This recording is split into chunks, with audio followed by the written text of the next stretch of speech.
welcome back CanHammer fans for our read-through of the new 8th edition indexes, or indices I've been calling it since that's probably the proper word, but indexes. This time we feature XENOS Part 2. So as usual, I'd like to shout out to Dylan at Multizone in Gatineau for your 40k pre-orders. He's very kindly provided us this opportunity to look at all these books ahead of time. So thanks to Dylan, and you can pre-order your 40k through him, and he is offering split boxes as well if you only want one of the two factions of models. So let's get right to it. As usual, I'm going to spend time on what I want to spend time on, but there will be an opportunity to pause and screenshot every single page in this book as you like. So here we go.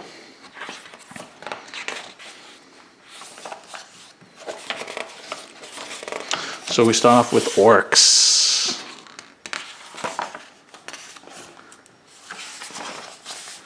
All right, so here we go. So orcs have clans, and so evil sons, goths, etc. And the abilities here we go: reroll failed charge rolls and mob rule. So here's the new mob rule: a unit with this ability can use the number of models as their leadership characteristic. So a unit with this ability can use the leadership characteristic of any friendly orc unit within 6. In addition, a unit with this ability can use the leadership characteristic of any friendly orc unit within 6. Oh, so even if your unit is dying and your leadership is going down, if you have another larger unit within 6, you can use that one. So that's way better than orcs used to be. Yeah, that's a really good change for mob rule. I hope that orc players are going to be happy about that. Alright, the new discipline is the WA discipline, Headbanger or Edbanger, charge of 6. If manifested, roll a d6 compared to the toughness of the enemy, and if it's higher, then that model is slain. Warpath, Warp Charge 7, friendly orc unit can increase its attacks by 1, and Jump, Warp Charge 7, if manifested orc infantry unit within 6 inches, remove them and set them up 9 inches from any enemy models. It counts as having moved. That is nice, especially if you can take like 30 boys or something. Okay, here we go, orc players.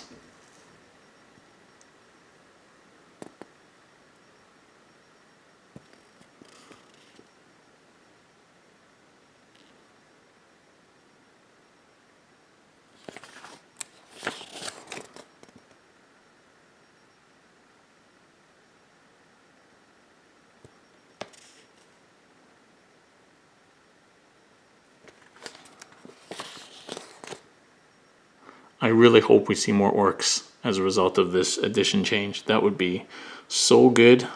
So Gazgul is an HQ, 2 plus 5 plus 6, 6, 8 wounds. With a custom claw that's strength times 2, so strength 12 minus 3, 3 damage. He can call a Great Wah. Orc infantry units within 6 inches of him at the charge of the charge phase can charge even if they advanced, and add 1 to their attacks characteristics as well. So that makes them pretty good. He's got a 4 plus invuln, and the boss is watching. If a friendly orc unit fails morale within 6 inches, he can restore order with a display of violence. The unit suffers D3 mortal wounds, but then passes. So kind of like the old mob rule. I haven't even heard of most of these characters before, so hopefully you start seeing these guys.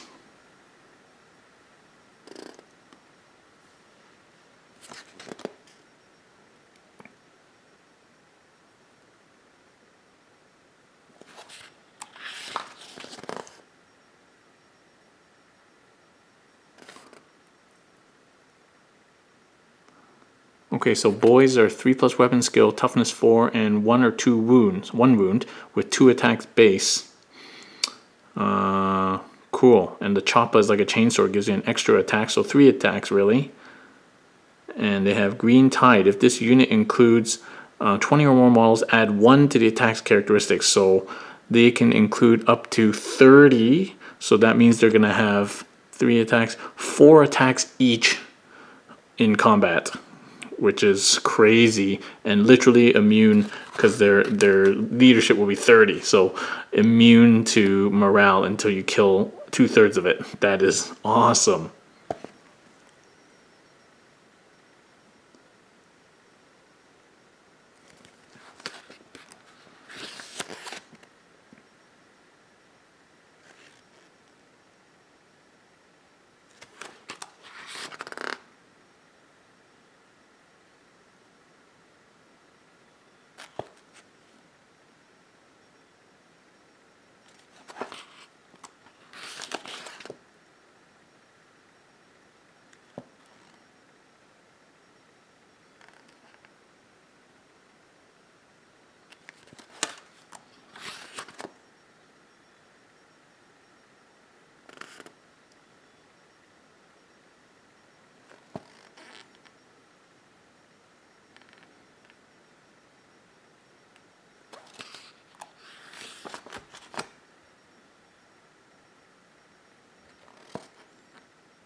Oh, Morkanaut.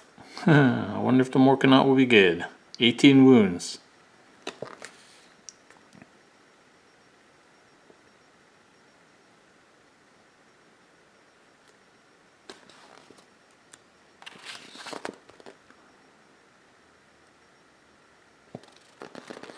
Alright, the Stompa is the Lord of War. 40 wounds for the Stompa. Oh, I wonder what the Mastodon is going to have if the Stompa has 40 wounds.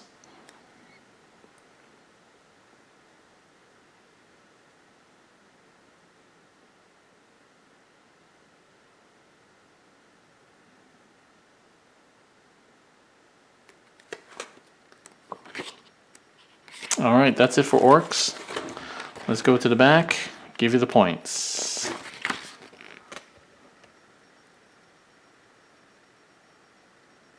So the Stompa is 900 points. Does not include war gear. 900 points.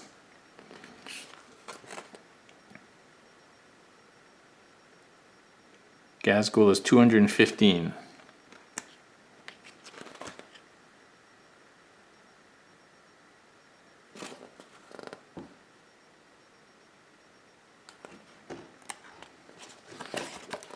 Okay, on to Tau. Okay, on to Tau. For the greater good. Here we go. So they have Sept. So all Tau belong to a Sept world and or hail from breakaway Farsight enclaves. So Tau Sept Commander Farsight has the Farsight enclave keyword, so it's from the Farsight enclaves. If a Tau Empire datasheet, then it's just a Sept. Okay, so this is just the factions again. Everybody's the same. Okay, so for the greater good, when an enemy unit declares a charge, a unit with this ability that is within 6 inches of one of the charging unit's targets can fire Overwatch. So that's supporting fire. And if you support, you cannot fire Overwatch again.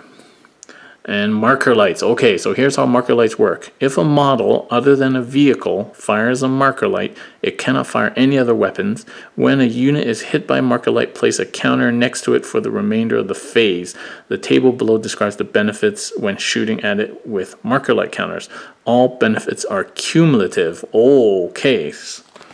So if you hit someone with 5 or more marker lights, they get all of these benefits. So 1 marker light, reroll hit rolls. 2 marker lights, destroyer and seeker missiles fired at this unit use the firing model's ballistic skill, not 6. Tau 3 marker lights.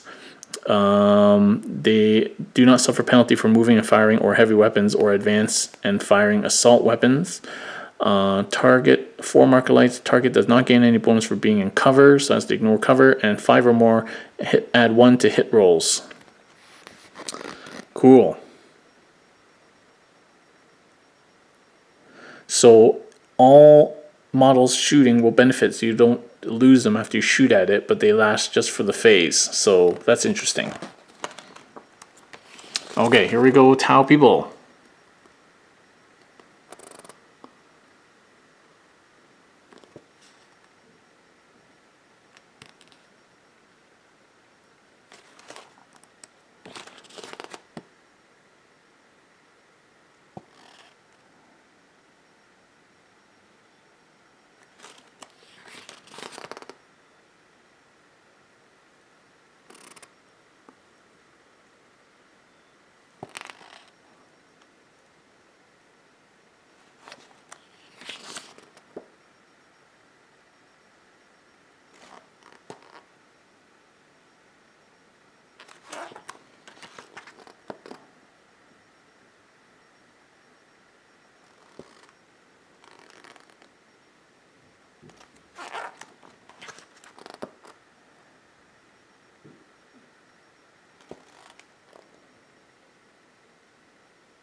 So Ghost Kill is a monster now, 10 wounds.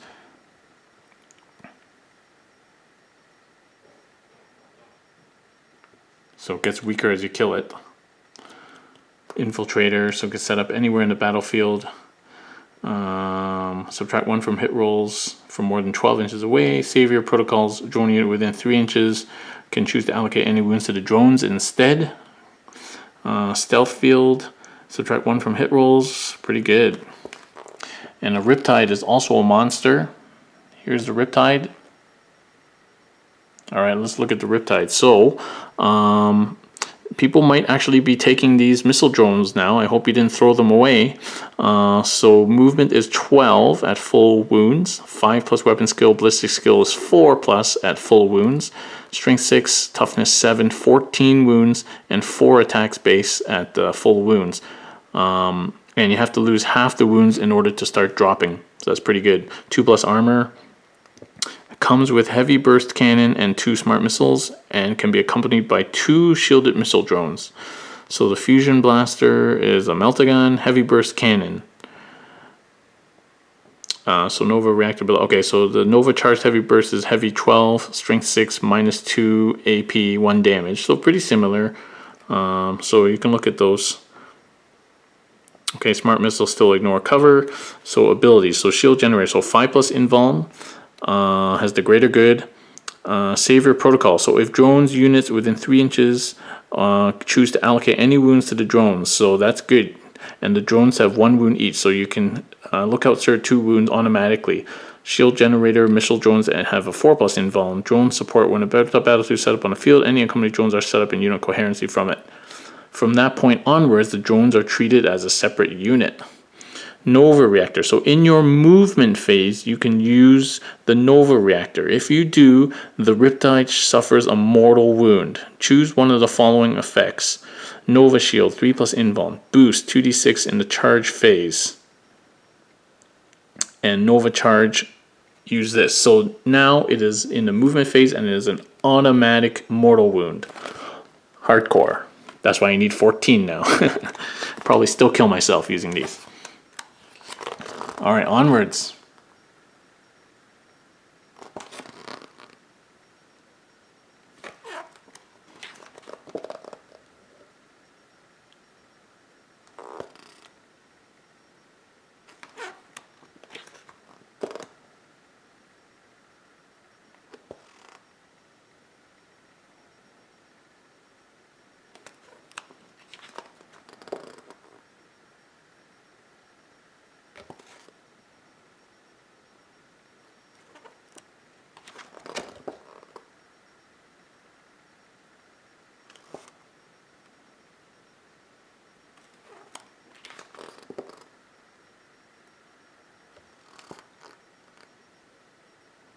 Storm Surge. So Lord of War, 20 wounds, 3 plus save, 3 attacks, strength 8, 4 plus ballistic skill.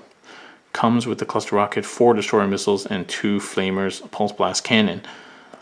So assault d6 for the burst projector. Burst cannons, assault 4, cluster rockets 46, all very similar. Now the destroyer missiles are A unit hit by this weapon suffers D3 mortal wounds. Each destroyer missile can only be used once. Weapon only hits on 6 unless you have that special marker, unless you have marker light support. So that nerfs these D missiles for sure. Flamer, pulse blast cannon. Okay, there you go. So the stabilizing anchors can deploy anchors at the end of your shooting phase. While its anchors are deployed, it cannot move or pile in or fight. But you can add 1 to its hit rolls. The Storm Surge can retract its anchors at the beginning of any of your moving phase that move normally. Okay, so it's at the end of your shooting phase you deploy.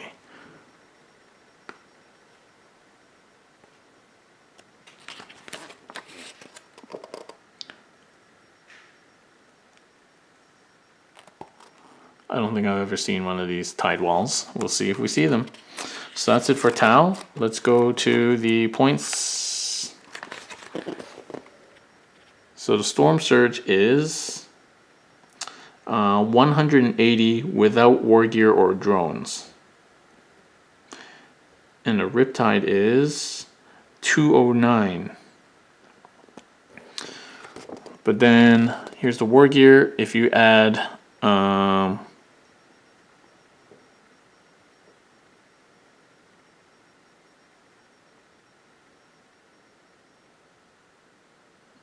heavy burst cannon, 55 points. Okay, so it starts to add up, man. And here's the war gear.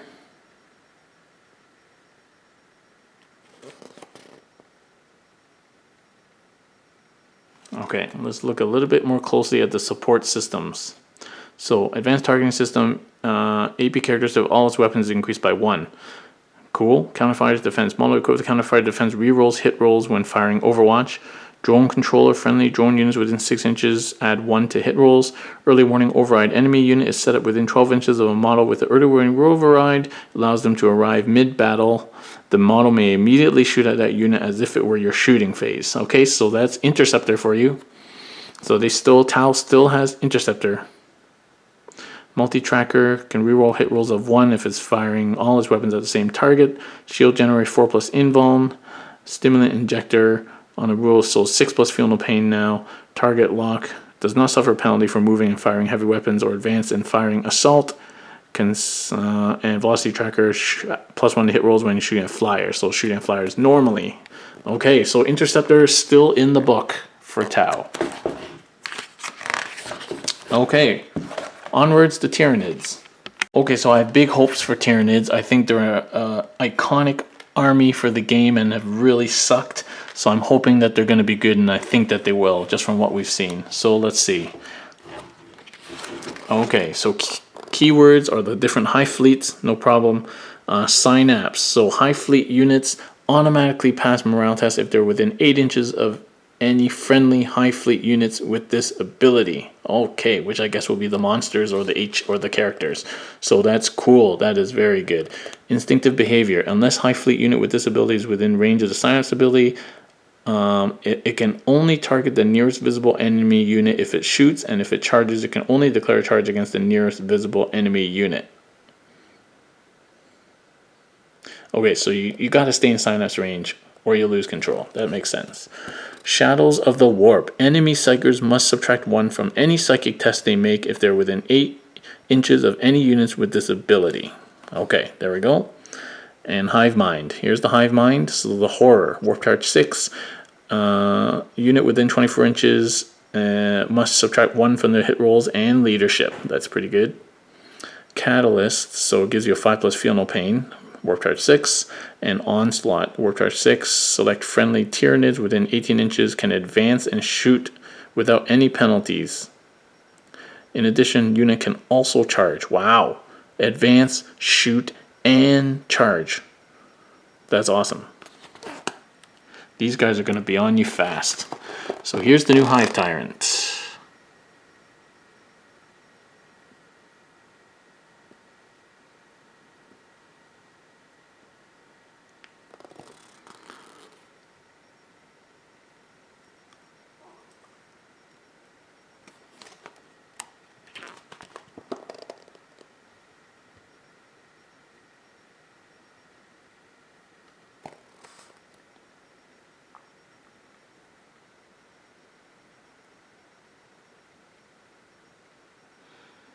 Alright, so the Tervigon can spawn. At the end of the movement phase, spawn Termagants, add a new unit of 10 Termagants to your army and set it up within 6 inches of the Tervigon. All these models are armed with flesh borers. Alternatively, you can replace up to 10 models lost earlier in the battle in an existing unit. That's cool. You can only replace models armed with flesh borers if you cannot place them. Okay, now it doesn't say that this costs points. I would assume it does, but it doesn't say. Whereas so far I believe, like summoning, it says specifically.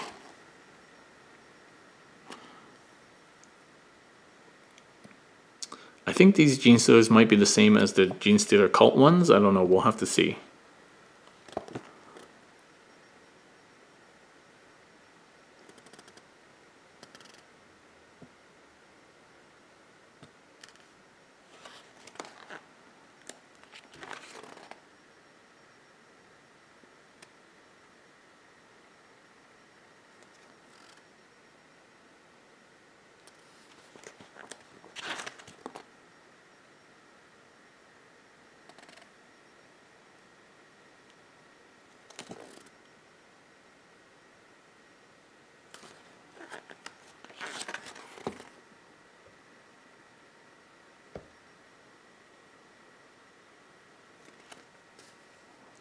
I don't even know what a Haruspex is. Never heard of it.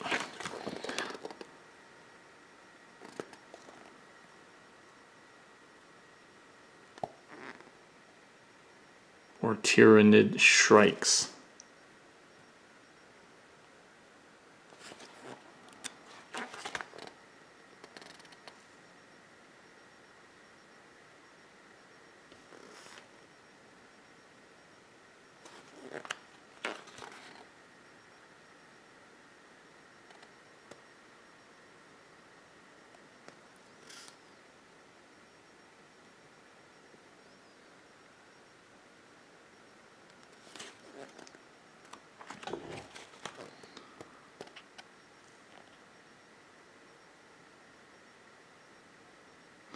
Our Carnifex is scary again. 7-inch movement, 8 wounds, 7 toughness, 4 attacks, 3+ save. Bioplasma is just like a plasma gun. Bone Mace, strength 8, -1 rend, D3 damage. Monstrous Crushing Claws, times 2 strength, so strength 12, -3 AP, 3 damage. And Scything Talons, strength 6, -3, 3 damage. And Thresher Scythe, strength 4. Battering Ram. When a Carnifex finishes a charge move, roll a dice on a 4+1 enemy unit within 1 suffers mortal wound. Monstrous Blood. The first time this unit is set up on the battlefield, all of its models must be placed within 6 inches of at least one other model in their unit. Otherwise, each operates independently as a separate unit.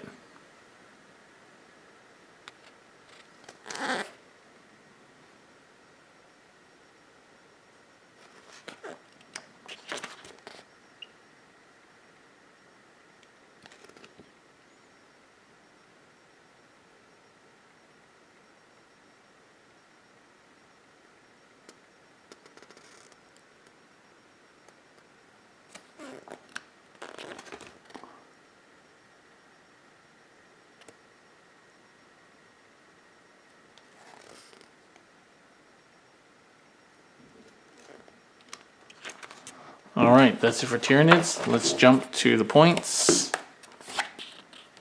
Here we go.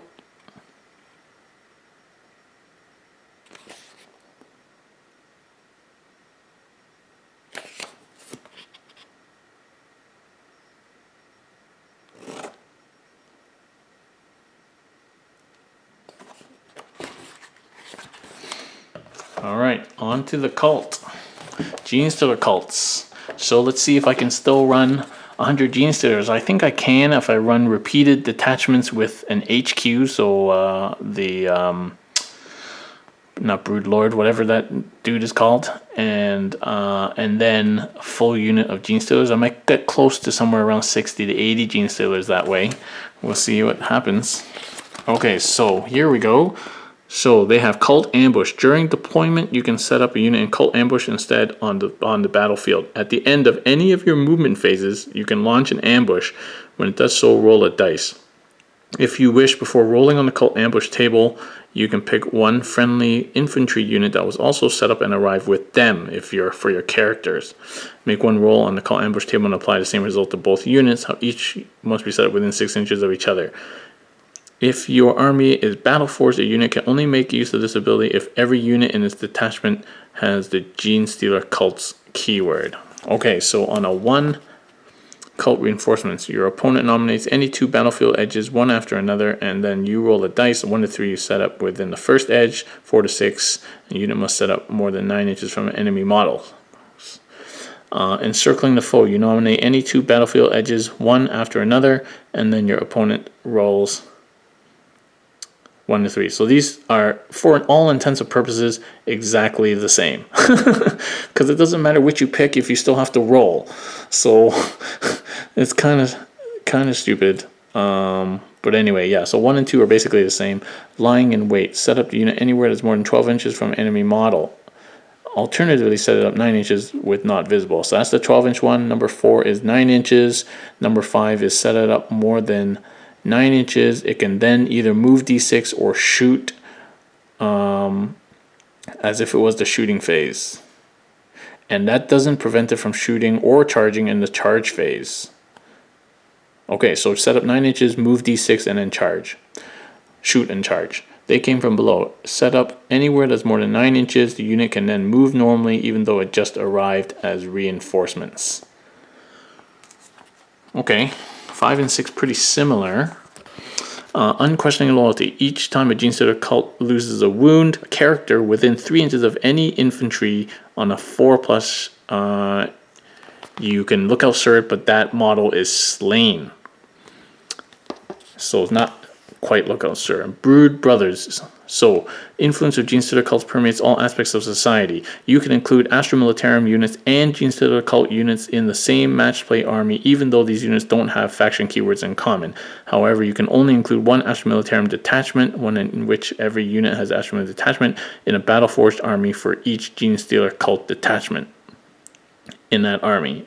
Simply ignore the Astra Militarum units when choosing your army's faction. Okay, so you can really only have one then. If your limit is 3 and you have to have only one Militarum for each Gene Stealer, that means you have to one Astra Militarum attachment. And Broodmind, here we go. So mass hypnosis, warp charge 7, select visible enemy, target cannot fire Overwatch and fights last in the fight phase and subtracts 1 from hit rolls. Pretty good. Mind control, warp charge 6, enemy unit, roll d3, d6. If it's less than leadership, nothing happens. If it's equal to or greater, you can immediately shoot another enemy unit. That model can immediately shoot another enemy unit of your choice or make a single close combat attack against it as if it were part of your army. Sweet. And Might from Beyond. Warp charge 7, select friendly unit, add 1 to the strength and attack characteristics of all models in that unit. Pretty good. So Patriarch, that's what the name of that stupid thing is called. Okay, so the Patriarch is 8-inch move, 2+ weapon skill, 6 strength, 5 toughness, 6 wounds, 6 attacks, 4+ save, armed with monstrous rending claws, which are strength 6, AP -3, D3, reroll failed wound rolls. In addition, every time you make a wound roll of 6, that hit is resolved with AP -6 and a straight up 3 damage. Oh, nice. Call Ambush, Unquestioning Loyalty, Brood Telepathy. You add 1 to hit rolls in the fight phase for friendly pure strain units that are within 6 inches. Wow, nice. And Living Idol. Gene Stealer cult units within 6 inches of any friendly Patriarchs automatically pass morale tests. Patriarch has 5+ invuln. Patriarch can charge even if it advanced. And if a Patriarch is accompanied by any familiars, after the Patriarch has manifested psychic power, familiars can lend it. If they do so, Patriarch can immediately attempt to manifest an additional psychic power. Because you can only manifest 1 power per phase. When rolling to wound this unit, it always uses the Patriarch's toughness. The death of a familiar is ignored for the purposes of morale. Okay, pretty good. I wonder how many points the Patriarch is going to be. So here's the Magus. Primus.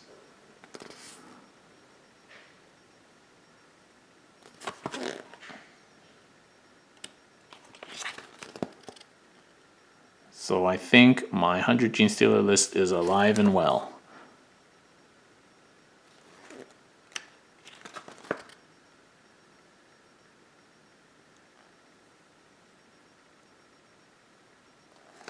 Alright, Pure Strength Gene Stealer. So 8-inch move, 3+ weapon skill, Strength 4, Toughness 4, Wounds 1, 3 attacks, and 9 leadership, 5+ save. 3 attacks. So I think the Patriarch gives them all +1 attack. No, +1 to hit.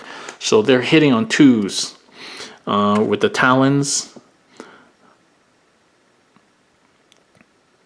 No, armed with Rending Claws. So my Strength 4, AP -1, 1 damage. Each time you make a rune roll 6, it's AP -4. Okay, so not that strong, but kills infantry.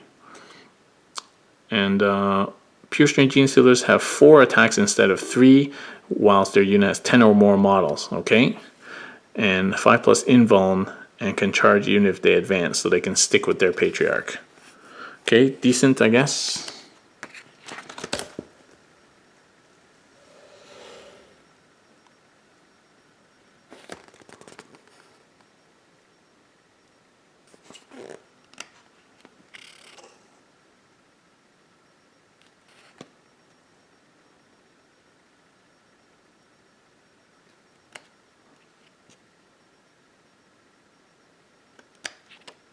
Okay, and that's the end of Gene Stealer cults.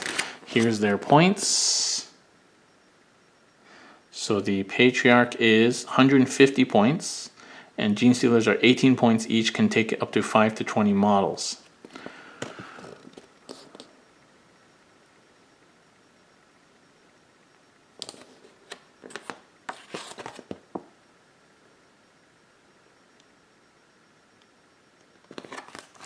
And that's the end of Index XENOS 2. Thank you for watching. I hope you got a chance to see what you needed to see. And come back for our next video, which will be starting on the Imperium.